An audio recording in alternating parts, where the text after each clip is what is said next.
And then there's Harlow, of course, who did incredible work with monkeys. Nasty, nasty things he did to those monkeys. Yes, but it changed the way we cared for children.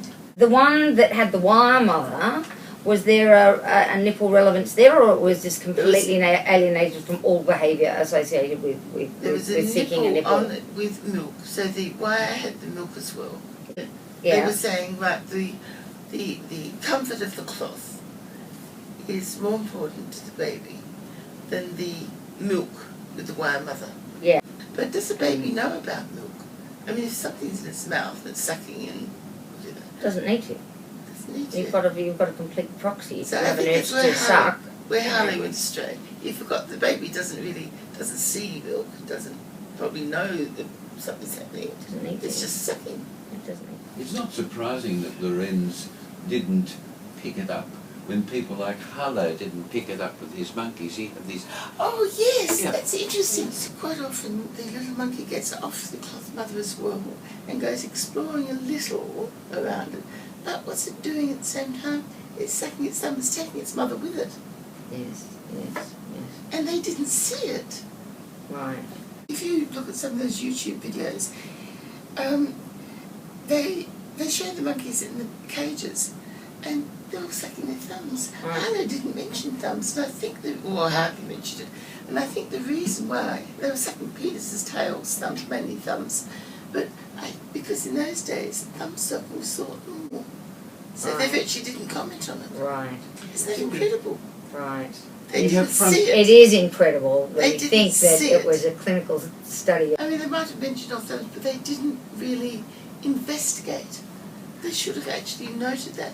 They thought that thumb sucking was normal. If you look up Wikipedia, the orthodontists in America still say that thumb sucking is normal behaviour. I bet the orthodontists say that. I bet you're right. It's very interesting. There's some very good textbooks on the market. The one I can think of particularly, the Hale one on medications in mother's milk, where on the front cover you have a lovely looking baby with a thumb in the mouth. So obviously That's for cute. someone to put that on the front cover of their textbook, they must believe that it's normal behaviour. And cute, yeah. Oh, very So- cute. And then there's Piaget. Yes. He tried to document the formation of concepts in a lineal fashion, sort of developmental lineal fashion. So he then noticed that the baby was thumb sucking. So what did he do to stop it? Did he ask himself, why is this so? No, he tied his baby's hands to the side of the cot to stop the thumb sucking. And he got a Nobel Prize, whereas Freud didn't. Wow. Is there any good epilogue, like a child turned into axe murderer or anything like that? What about Bowlby? Okay. Now, you can read Bowlby's book, and it's so frustrating because he says that his main thing is that the baby doesn't recognise the mother for 6 months. Mm-hmm. And then baby will become distressed if the baby can't see mum. Mm-hmm. So it doesn't really matter for the first 6 months, does it? One of my residents said to me, the first 6 months of life are really the baby still inside its mother. Exterior gestation. I thought that was an interesting comment, reflecting on the sort of training and information she had as a medical student.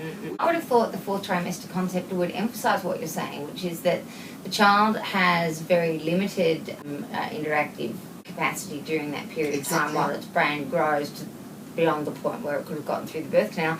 And so what does it have? It's exterior gestation, so it's no longer through vasculature or other placenta. It's the nipple. That's the only thing it's got. Like if it's going to have one thing, that's the one thing it's going to have. It may have other stuff, but that's the one thing. Not much good if it doesn't survive. Right, indeed. It's not going to wait 3 months for a nipple, is it? Now, there's Ainsworth's study. Ainsworth expanded for Bowlby by saying that when a child can walk, and she had studies which are very well represented in mental health, and you leave the mother on one side of the door, and baby's with mother.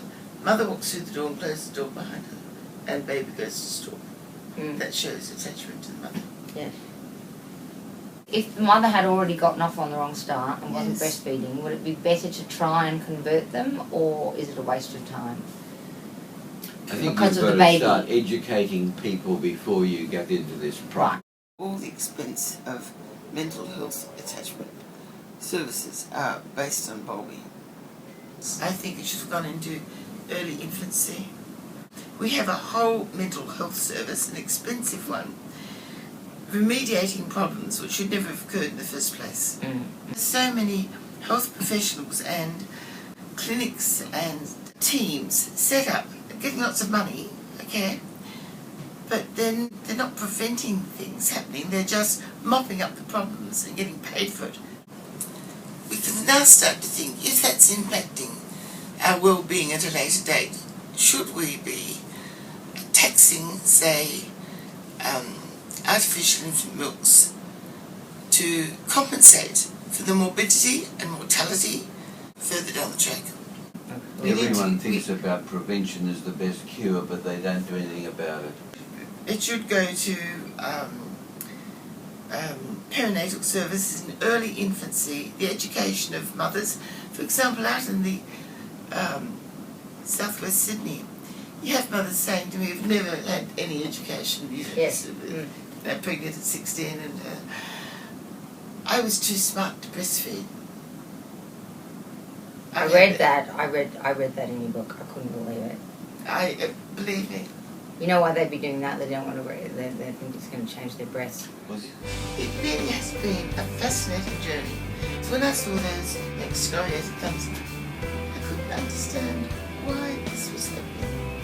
Over those 30, 40 years, with little bits I kept reading, and gradually it was fitting in. Is there more data that you would want now that you know what you know? Is there specific data you would want, or are you at the point where you're saying, look, this ties together, the evidence all supports it, it's also obvious, this is as good a basis for a theory of development as any other? It is. How do you get the message out when the establishment doesn't like your message? Inconvenient information. Yes, exactly. And that's what I'm saying. This, it is iconoclastic. And it is the street. And people will go, oh, the light switch is on, that makes sense.